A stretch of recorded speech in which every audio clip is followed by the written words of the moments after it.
Bismillahirrahmanirrahim. Assalamualaikum warahmatullahi wabarakatuh. Kembali lagi dengan aku Muhib di channel YouTube aku Muhib29. Pertama aku buka bukunya, aku sempet shock. Bukunya katanya ori. Kok tulisannya kayak gini? Ini pasti PKW nih bukunya. Terus aku cross-check lagi, kok bukunya kayak gini, nggak berkualitas tulisannya dari cetakannya. Ternyata bukunya emang seperti ini. Karena aku compare sama punya temen aku, ternyata punya temen aku lebih buruk lagi. Ternyata buku aku ori, emang cetakannya seperti ini. Nah, sebelum kita review dari bukunya, kita intro dulu.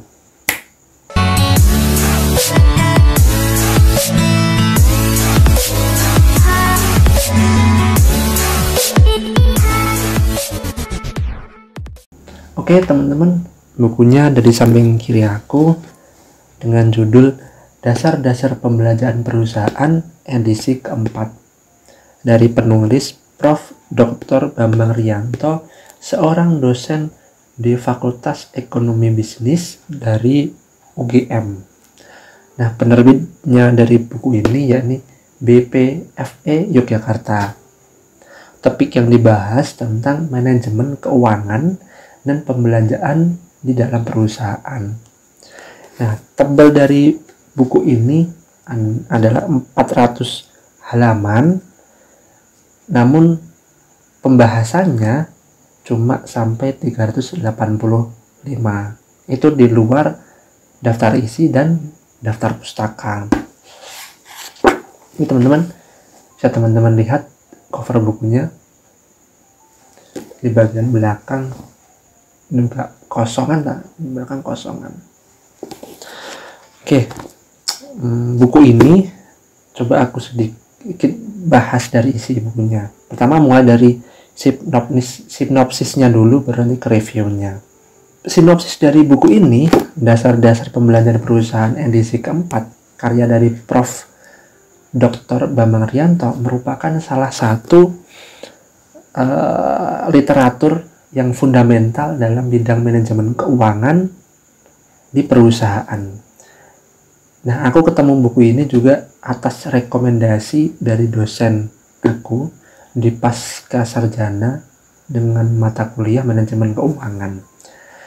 Nah, mungkin saja beliau ini dapat rekomendasi dari dosennya beliau terlebih dahulu. Nah, buku ini edisi keempat, yang mencapai edisi keempat, karya ini merupakan rujukan utama bagi mahasiswa atau akademisi, bahkan praktisi, yang ini memahami dasar-dasar pengelolaan pembelanjaan di dalam suatu perusahaan atau di lingkup perusahaan. Nah, bagi aku buku ini memberikan wawasan menyeluruh mengenai konsep keuangan perusahaan dengan fokus pada perencanaan, penganggaran, serta pengelolaan dana di dalam perusahaan. Beberapa topik yang penting menurut aku ada 4 cangkupan. Yang pertama, mengenai dasar pembelanjaan perusahaan, yang menjelaskan mengenai bagaimana perusahaan mengalokasikan sumber daya finansial untuk memaksimalkan keuangan. Kedua, analisis biaya modal, yakni mengevaluasi sumber pembiayaan dan risiko dari investasi.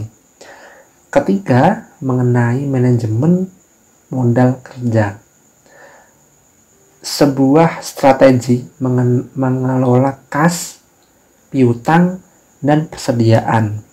Dan poin keempat, keputusan investasi dan pendanaan, merupakan alat analisis untuk mengambil keputusan investasi yang efisien di dalam perusahaan yang kita kelola.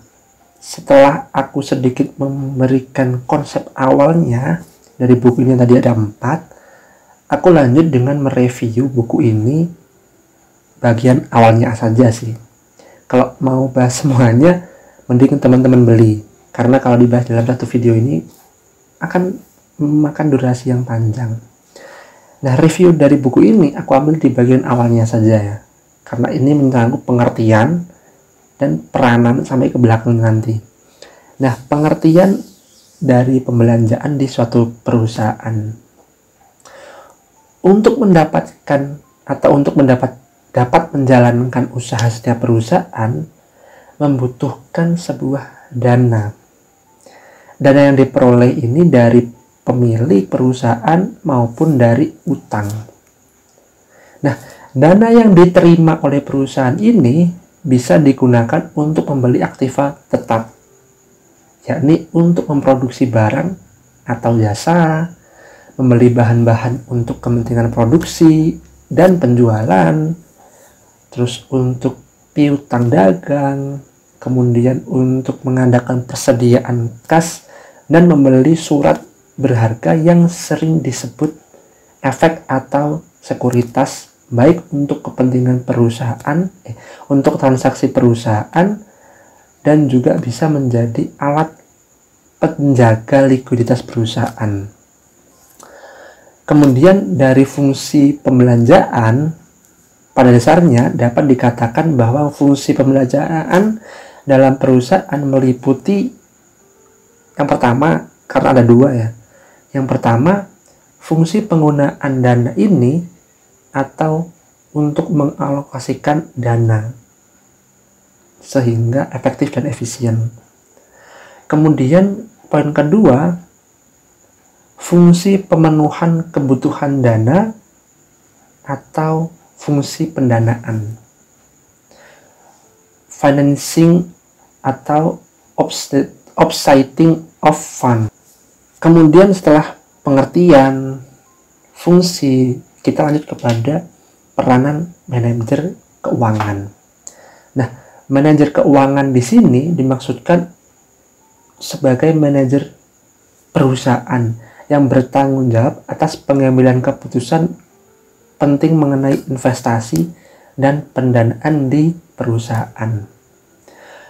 Berkaitan dengan pengambilan keputusan investasi, manajer keuangan akan terlibat secara langsung dalam perencanaan dan pengendalian dana.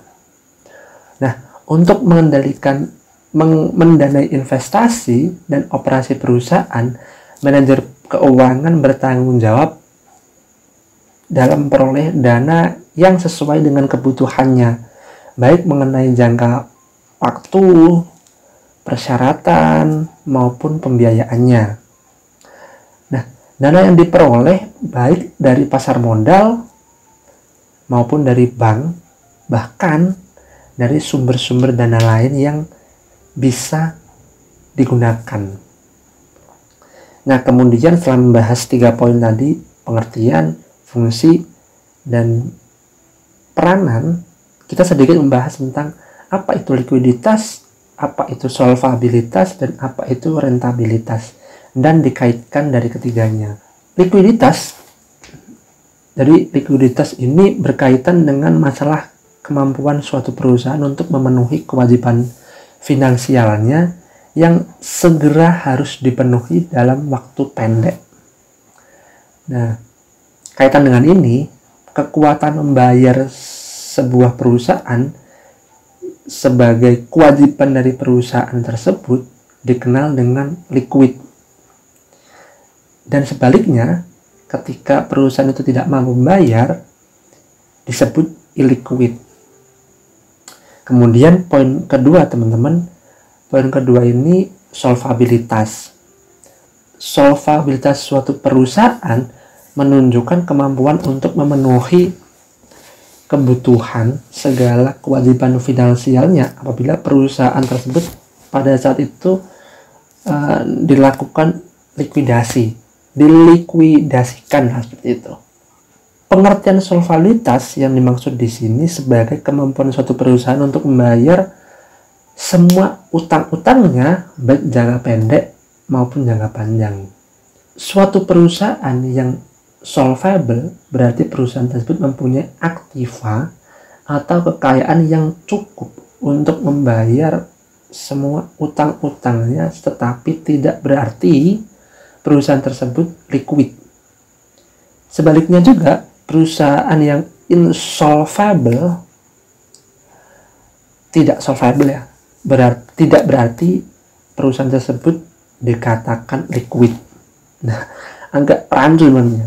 Coba nanti kalau pengen teman-teman memahami, bisa baca bukunya, atau juga bisa sebenarnya baca di Google searching gitulah. Kemudian tentang rentabilitas.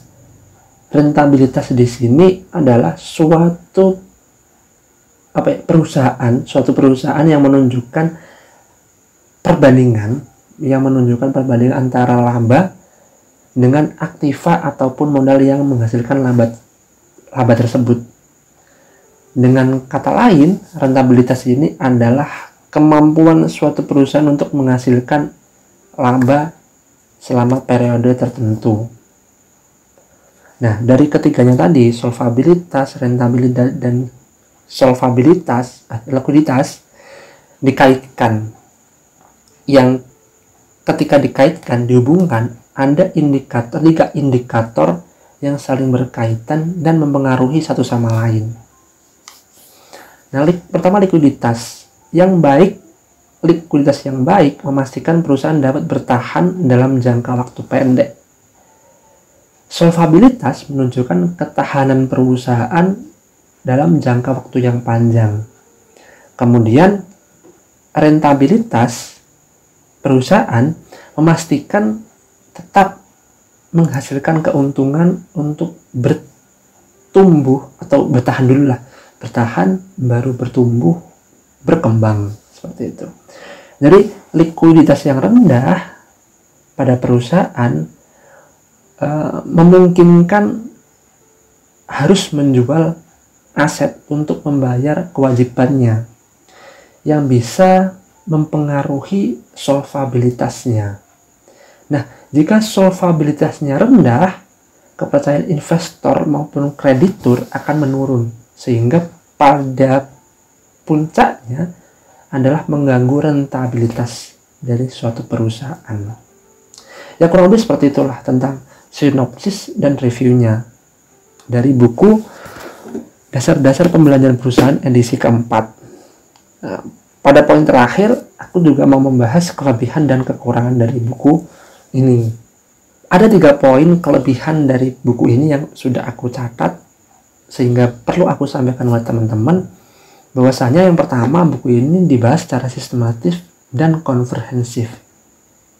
Materi yang disusun dengan sistematis dimulai dari konsep dasar hingga analisis yang lebih kompleks dan pembahasan yang mendalam membuat buku ini cocok untuk semua kalangan, ya, baik kalangan pemula maupun profesional yang berusaha menekuni perusahaan, keuangan perusahaan. Kemudian yang kedua, kelebihan dari buku ini, contoh kasus juga disertakan dengan aplikasi secara praktis. Prof. Dr. Bambang Rianto menulis dengan menyajikan berbagai contoh kasus yang membantu bagi pembaca seperti aku yang masih berusaha memahami meskipun agak kepayahan gitu lah, menerapkan teori yang ada di buku ini dalam dunia nyata. Kemudian ketiga, kelebihan dari buku ini, relevansi yang sangat tinggi, sehingga walaupun buku ini klasik, sudah tahun berapa ini buku dibuat, 90-an atau 2000-an lah seperti itu. Meski buku ini klasik, materi yang disampaikan masih tetap relevan untuk konteks manajemen keuangan modern.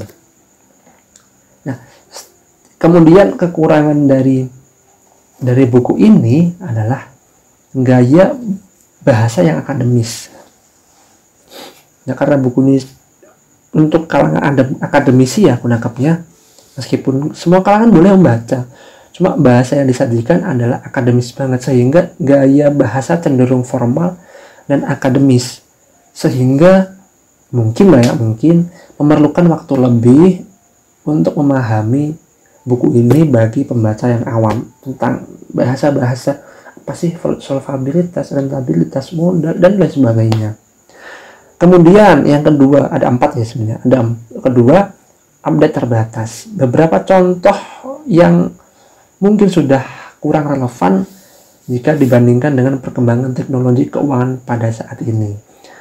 Kemudian ketiga, tulisan dari buku ini, tadi aku sampaikan di awal, kayak buku repro, buku bajakan, buku KW. Awalnya ketika aku dapat buku ini, aku buka plastiknya, terus aku buka satu persatu, kok tulisannya kayak gini, nggak seperti buku-buku aku yang lainnya yang ori. Nah, karena aku belinya kan harga-harga asli, jadi lumayan mahal. Berapa kemarin? Hampir 90 atau 100 berapa gitu, sekitar segitulah kalau nggak salah. Nah, ketika habis itu ya, ketika aku shock, kok buku oriku kayak gini, apa aku dibohongi.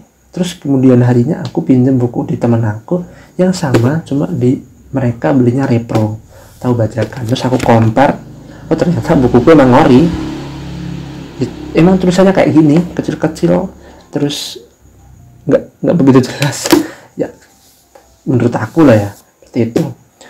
Kemudian poin keempat,